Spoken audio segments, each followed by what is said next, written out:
We have come again to dissect all the Eastern governors for forming a Bubagu instead of supporting their brothers. They are doing the bid of their slave masters, because if they don't do that, all of them will be sacked. That's why they are doing the bid of their slave master. How can they divide us more instead of forming one force, one workforce to support what Mazi Nnamdi Kanu have started? Mazi Nnamdi Kanu started protecting our people by forming ESN, Eastern Security Network. Why are they forming that one again? They were recruiting. I heard that they were recruiting all the men they rendered useless, all the men they rendered jobless, all the men they put into bad condition and bad situation. They are using their predicament to go and bring them out to go and die in the hands of Hausa Fulani oligarchy, or to go and fight their brothers.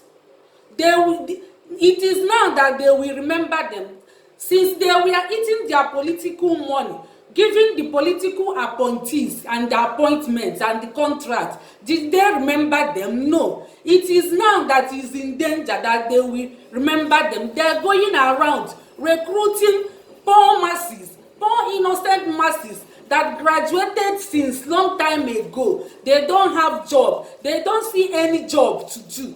There is no job. Because had it been they created job, they will be working. Because they intentionally want to make everybody useless and hungry, so that they will be dancing to their tunes. Anything they told them to do, they will do. That's why they render many of our youth jobless, so that they will be using them to do their political thoughts. I'm advising all their youth never to accept that what do they call it? Ebubagu, aka ebubaturu. Let them reject that ebubaturu they are formed. Instead, if they accepted that, let them collect their guns and turn it against the ogas. Collect that guns they were about to give you and turn it against them. Arrest all of them and put them in prison, life jail, because they have killed many people for not providing job, not providing social amenity, roads and everything. Our youth, they were fleeing every day, fleeing another country, to Ghana, to Benin Republic, to Congo, to Cameroon. Every country of this world are better than Nigeria. I haven't seen even Ghana or Togo or Benin Republic residing in Nigeria. Only Nigerians going to other countries, overseas, Benin Republic, Ghana, everywhere. That get to show you that Nigeria government has failed woefully. That is a failed country. Because if you see people fleeing in mass, many of our youth now, they were scampering to travel. They are desperate to travel. Anybody you talk now or touch, the person will be telling you, I want to travel. I want to travel. If I didn't travel, my own is finished. I don't have hope here. I am hopeless. I am useless. I want to go and I want to travel. Rather, let me sell my father's land. Let me sell my father's compound. Is it what we will be accommodating? Youths, if they approach you, collect that their guns and hand it to Eastern Security to come and turn it against them. Arrest all of them. They deserve to go into life imprisonment, because they are the bigger thieves and they are looking for smaller thieves. Yes.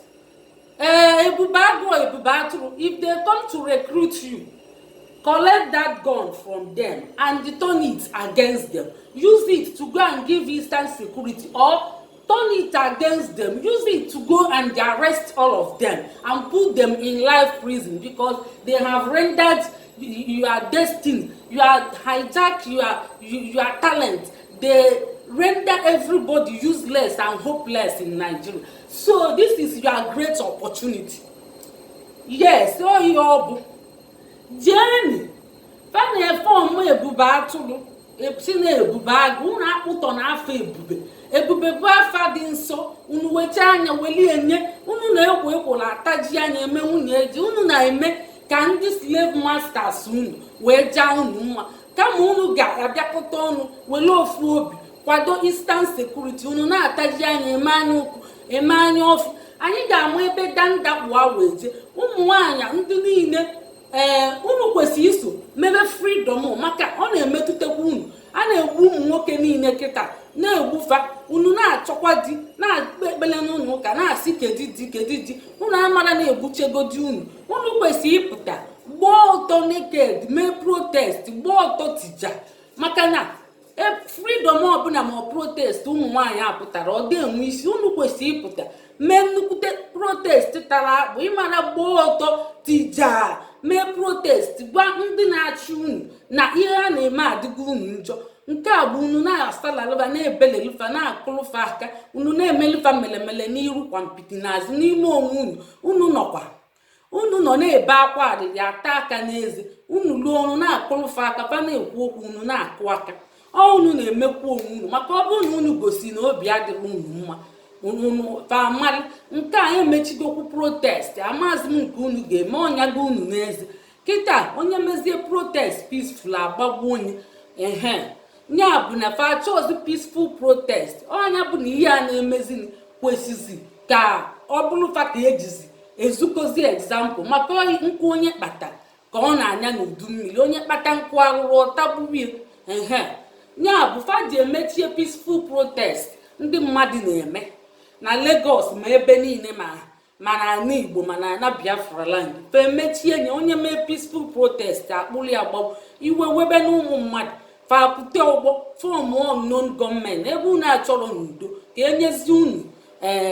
dodolima ọnya ụmụ nwaanyị ọ bụrụ na unu apụtara bịa solu zọba freedom azọsibe ike unu asịzikwa na-esi chọbala unu di ma ọ na-eje n'ụlọ ụka na-ekpe ekpele si ka dibịa di unu ka a na-egbusisi unu kwesịrị ijisi ike pụta na freedom ụmụ nwaanyị unu ka m na-agwa unu pụta na freedom a maka egbukpogokwe di unu ụfọdụ gabacha obodo oyibo faluo anụ nwaanyị ndị ọcha fama nnatazikwafa ebili ebe ahụ nya ọkwa 80% ama nnatazikwa maka na ọ bụrụ ka obodo si ada obodo ekpugo iru n'ala ihe nna agwa unu pụta dịka unu na-adịbe akwa alịrị mee protest ụmụ nwaanyị ọ ihe nsi ka m gwa unu maka achọzụkwa m onye ga-abịa na-akụrụ m aka na-asị m chọọlia dị mmadụ onye ka m chọgolu di kọnetcha olugo mmadụ 20 m kọnetili di kọneti efatia na-eji unu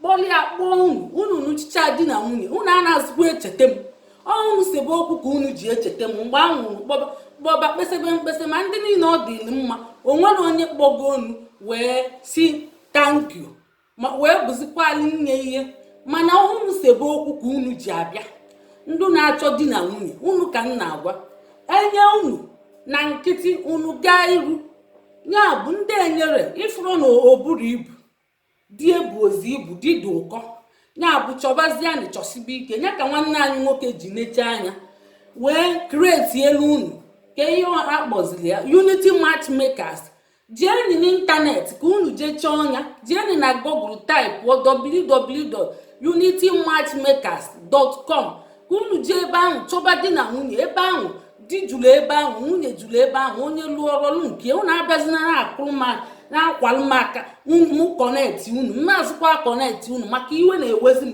nke mbụ bụ na ụmụ nwaanyị gbaa nkịtị a na-egbusisi difefa si na ọ gbasara alụfa ka isi freedom nke a si akpọkwana anya nke ịbụọ bụ onye akọnetị chere ọ gaa iru ya bụ jebezienị na Unity Matchmakers ka unu jee chọbazie aka unu chụrụba akara aka unu nwanne anyị nwoke megheli o megegokwu esi na ofri ka ọ wee kpọkọtakwa unu ọnụ maka na ọfụgo na unu gbasacha ebe niile nke anyị na-efu ụmụ nwoke anyị luo mba na feje mụchicha nwa ụfọdụ arapụ nwafe ebe ahụ gbaa ọsọ gbaghalịa obodo ọzọ asị nwoke jie na ụlọ nụọ nwaanyị ọ sị na ọ chọrọ onye nọ n'ụlọ na ọ chọọ onye nọ ebe a ụmụ nwaanyị one na ebe a o nwere so ụmụ nwoke anyị niile agbafuchekwa fabiagodifa na-achọkwa onye nọ ebe fanọ ndị be anyị nọ na ụlọ a na-achọkwa onye nọ obodo oyibo nya bụ nke a ga-eme ịgwafafa asị na nwaanyị bịa waba anya nke a na ọ bụ ọkụ ya na-anakwa ụlọ ije chọọ nwaanyị ya bụ nketụ m n'ọnụ. Echeta m ihe onwe nketụ m n'ọnụ nwanne anyị nwoke nọ Amerịka si m chọọlụ ya onye bụ hardcore Biafra women, m chọọlụ ya anya n'ụdị onye ọchọ onye bụ the hardcore. Nsị a amara m ọ sị na ọ chọọ ịna n'ụlọ wee jee nụ onye ahụ onye na-eme n'ụlọ ka ọ chọọ ịna. Nsị a anọrọ m n'ụlọ so wee gbalị ya lụ wee zikọbie ndị na-eme hardcore Biafra na Facebook ụmụ nwaanyị alụọlị ya ịtọ na ịnọ aka si ya na enyi mweta egosicha enye ọ sị na ọ kọntaktị ya na fe na-akpa mana fe enye keberie iru ọbọna pafụkwa na ọ na Amerịka fe enye keberie iru fa na respond very slowly ịmago na respond ngana ọ nakwa fe n'elu n'anụ ụlọ daa n'ala si na ọ chọbakwa kedu fa okpo fa n'igwe fa bịazịa ka afụ ka ebido mebe ihe na ọdịgo redi maka ọdụgokwu machọd ime ihe niile. Ọ sị na ọgba ọfa ụmụ nwaanyị na-emekwenye hardcore Biafrans sifa bịazie anyị ka akpazi afụ n'iru na iru ka ebido mebe ihe.